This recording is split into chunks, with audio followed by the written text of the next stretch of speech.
Boot jack. Okay, here we go. Hello, this is a demonstration on how you might make a boot jack using some tools that you can find around the house. So I've been digging around. I came up with a bunch of saws, probably in the condition that many of you may find tools in your shop. This is an old bow saw for cutting tree limbs down. I'm not going to use that for this project. These are a couple rip saws or hand saws, and very dull and chipped and rusted. I think I can get away without using this one. Here's another rip saw, and one nice thing about this is it'll run down the middle of a grain of a piece of wood because all the teeth are offset. So they take a wider curve. They remove more wood than what is required for the saw to fit, and it doesn't bind up and get stuck in the wood. This is a back saw, and it's called a back saw because it has a reinforced back and it has very fine teeth. This could be a really good saw for what we're going to do. This is a Japanese saw, very flexible, but also has very, very fine teeth for precision cutting, and it has two different types of teeth. This side of the blade cuts on the push and the pull, back, forth, back, forth. This side, all the teeth are all pointed in one direction, and this cuts on the pull stroke. So it's pull, pull, pull. This is a hacksaw, very, very fine teeth. It's for cutting metal, and we're not cutting metal. A utility knife, the blade tucks away. You might find one that it doesn't. You have to be super careful with those. But this one, you'll see, tucks away. Found an old chisel. It's an old Stanley, kind of inexpensive, plastic. It's got a few chips in it. I'm going to try to make a dado with this. This is a combination where we can use this to transfer our measurements, mark our wood, and then we'll cut our wood using the saws that we have found. I found some scraps of wood. I have a little piece of 2x, so I have a mallet because I don't have a mallet and I don't want to use a hammer. And last but not least, 2 pieces of 1" by 6" pine. It's called 1x6, but that's when it's rough sawn, and then we plane it down and smooth the surfaces, and it ends up being 3/4 inch by 5.5 inches, which happens to be the dimensions we need for our boot jack. So when I consult the boot jack plans, it shows me that the base should be 18 inches long. So this piece of wood that I happen to have here, 21.5 inches long, and so I need to cut some off. 18 inches and make a mark. Tick, tick. I use 2 tick marks rather than a line because when somebody draws a line, I don't know if it's that end or that end, but when I draw 2 ticks, I know it is an arrow pointing to my measurement. And make a nice line. And I have a line now to cut. Clamp. Tighten it up, make sure I have room to work, and now my wood will stay put. So I'm going to try this back saw, which not that sharp. Start on the edge furthest away from me, and I'm going to split that line or leave the line on the inside. This is the part I'm going to keep, and this will be the scrap that I will let go. I'm going to start the saw right on the edge and go in reverse to create a little nick. Once I get a little nick and my saw catches, plunge down along that edge and gently lay down the heel with the back of the saw and really follow that line.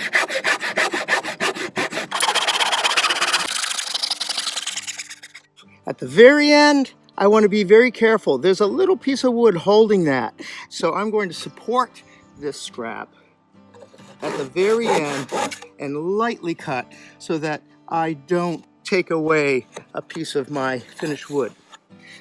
So I look at my cut, not perfectly square, but good enough for a boot jack with some rusty hand tools.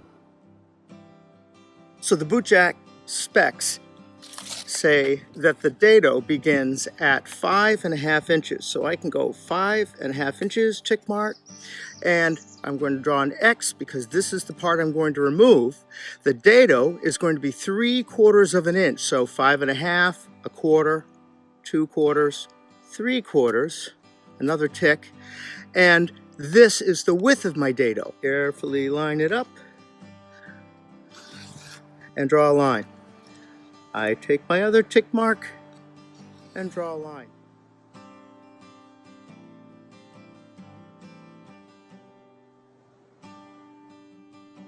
It needs to be 1/4 inch deep. Square is if I loosen the knob, I can slide it back and forth, and I can adjust this so that it reads 1/4 inch. And there's a little notch on the end. That notch allows my pencil lead to nest right in here, and I can use this as a marking tool.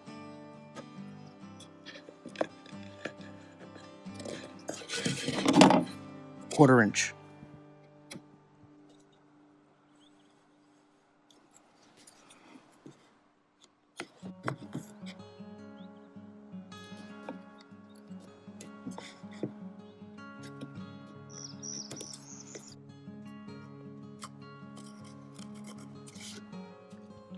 So my challenge is to cut down these lines here and not go past this so that the depth of my dado does not exceed 1/4 inch, which is what the specs say. So this time I'm going to use the Japanese saw, and this saw has very fine teeth that I will use. It'll cut in both directions, in the pull stroke and the push stroke. I'm not going to use these more aggressive teeth. So I'm going to start here and get a nick and then slowly lay down my saw following my line.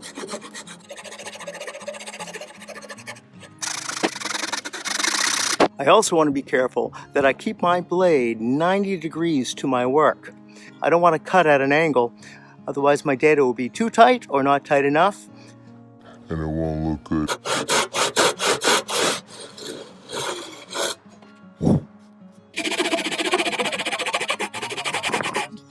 I feel pretty good about that.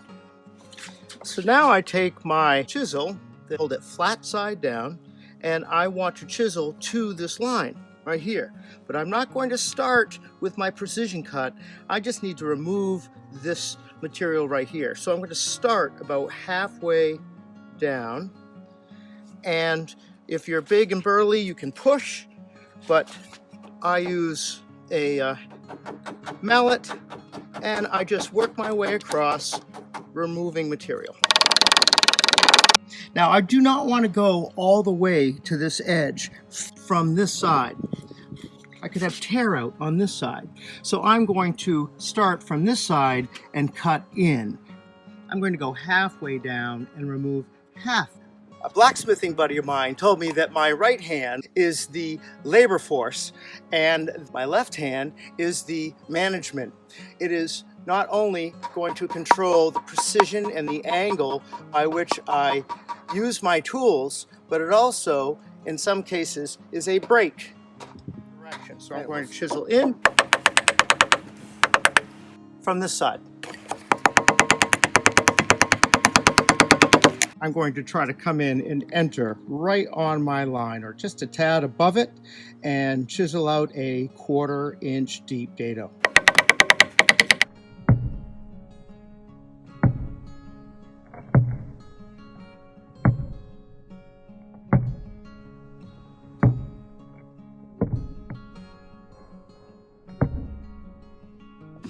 So these chips have not been out all the way, so I can take my utility knife and clean up that little bottom edge of the dado where maybe my saw didn't get.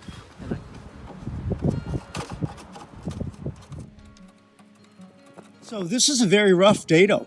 I can see that there's some low points that actually I plunged below 1/4 inch. But if I didn't go past my mark on this outside edge, and I didn't go below the mark on this edge, then what the audience sees is a clean dado. That's not too bad. That's pretty good.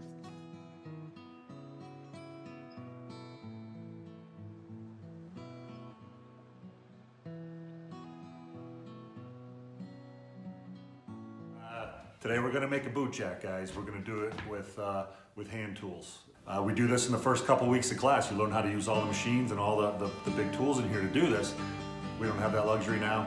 We're gonna do it in a couple classes. This is the boot jack. It's made to take off your shoe. We all saw Mr. Stillman's funny video about him squirming around on the floor trying to take off his mucker. Most of you guys said that you had a lot of tools, so that's good. We got a drill, which we don't need to use. We got a coping saw, which cuts curves. It takes the place of a bandsaw. Japanese saw, it's got laser sharp teeth. It's a pull saw, cuts in the pull stroke. Cut your wood to dimension. This is an old school crosscut saw with a really loose handle, and this is made to cut in the push stroke. It's a little less accurate, a great saw nonetheless.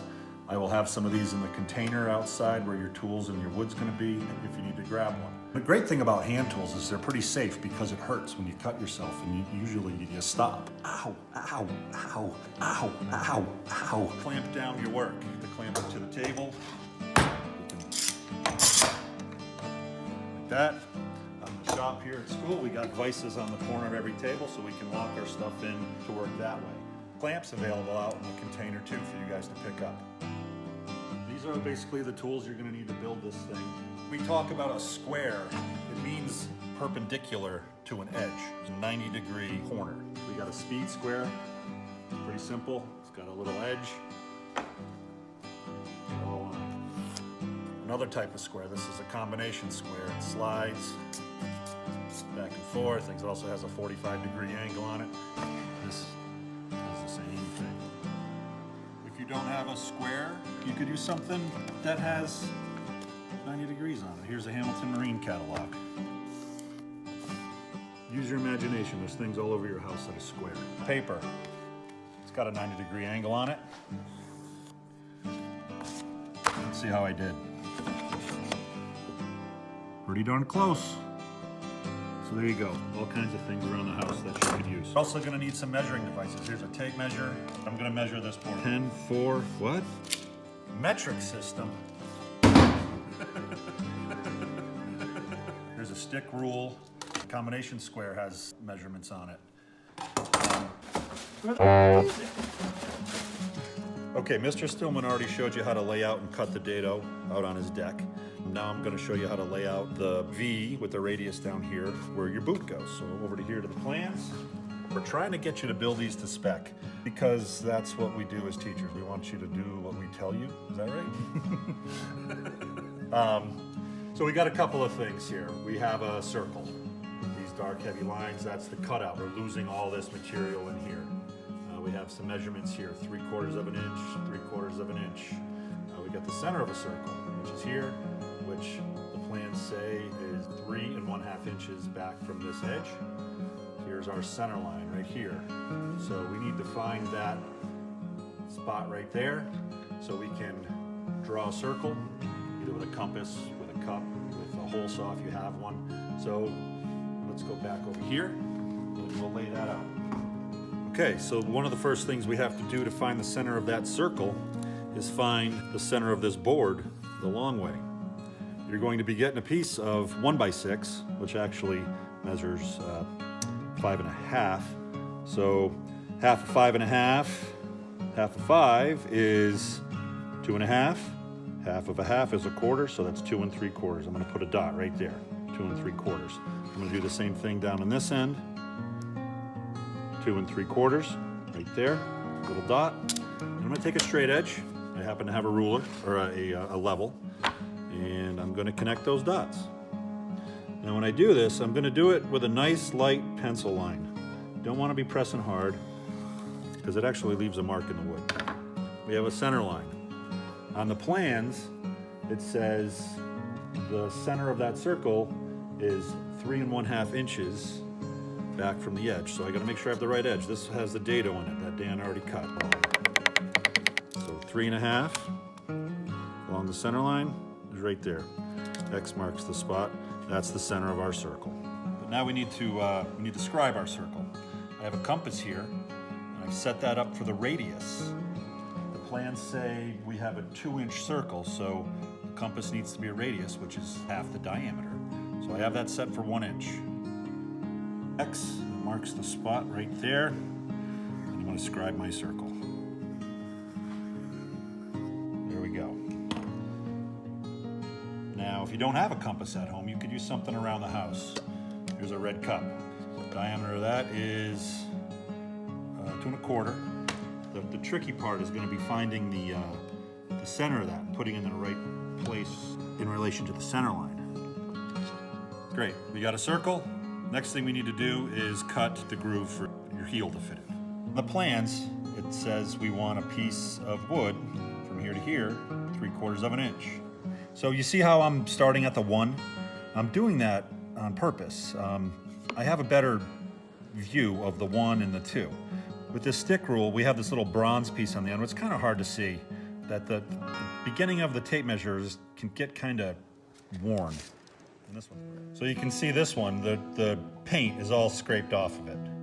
So that's why I like to burn 1 inch. With this one, you got to burn about 5 inches or 7 inches. That's why I start.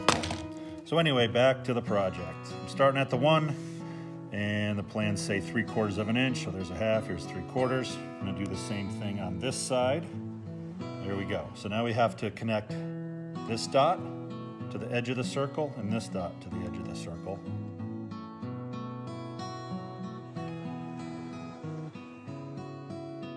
Line right there, nice and light. And there it goes. It comes from the 3/4 inch mark and it fares in nicely into this curve. Fair means it's a nice curve, it looks good. And it goes right into that circle. I'm gonna do the same thing over here. I'm gonna start on the 3/4 inch mark. I'm going to pivot it on that mark until I just barely touch the circle. So now the idea here is to lose all of this stuff, and that's going to make the notch for our heel. So I'm using this Japanese pull saw. I'm going to start on the pull stroke, and I'm going to keep my line. I always want to see my line. I'm going to try my hand at this old-fashioned beast here. It starts on a push stroke. It's pretty dull. I'm gonna switch back to the Japanese saw. I'm getting close to the edge of the circle. Now I'm gonna switch to a coping saw, but I'm gonna reclamp my work here. Coping saw, it's made to cut curves. It's like a little mini bandsaw that's powered by your arm. But you gotta kind of go slow. As I get close to the halfway mark, my saw is going to hit my clamps over here. So I'm going to back out of that slowly and just do the same thing, but kind of the opposite direction. So there, that's pretty close. The rest I'm going to finish up by hand. So we're going to fix it up with a little sandpaper. I got sandpaper on a hard block. Happy with that.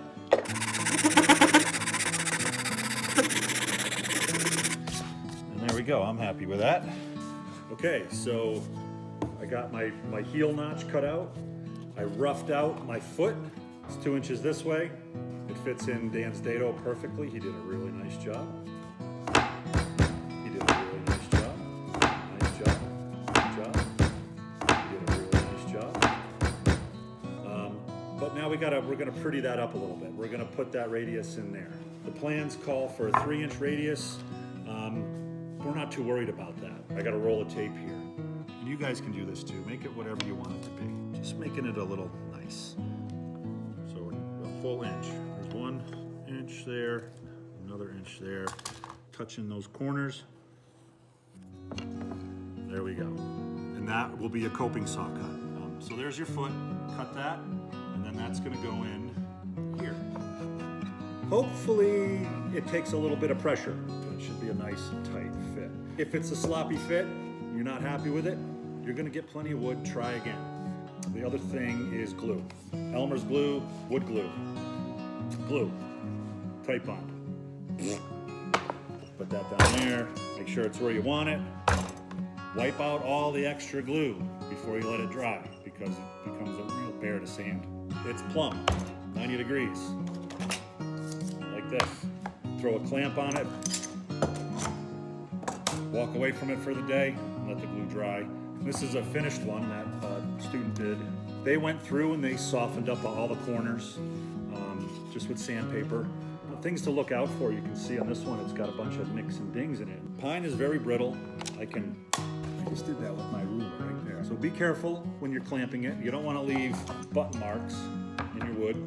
You could use another piece of wood like this as a clamping pad. Just try to do the neatest job you can, follow the spec, and have fun and be safe. Cut away from yourself. Chisel. You notice how the chisel didn't fly through the air? Never chisel out of a piece of wood. You're gonna blow it out. Wear your safety glasses, always chisel in and in. Don't cut yourself. I think that's it. Have fun, be safe. There's my cameraman. That's it. I guess that's it. Have fun.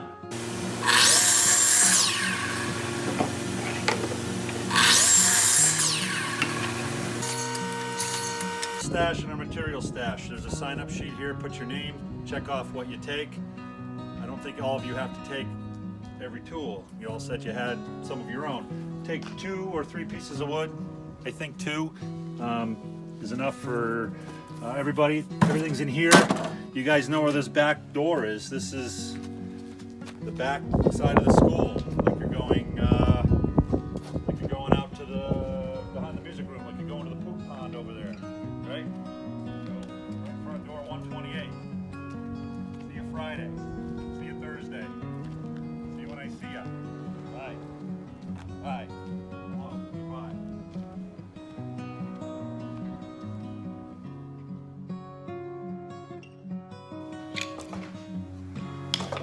It's about as funny as I get.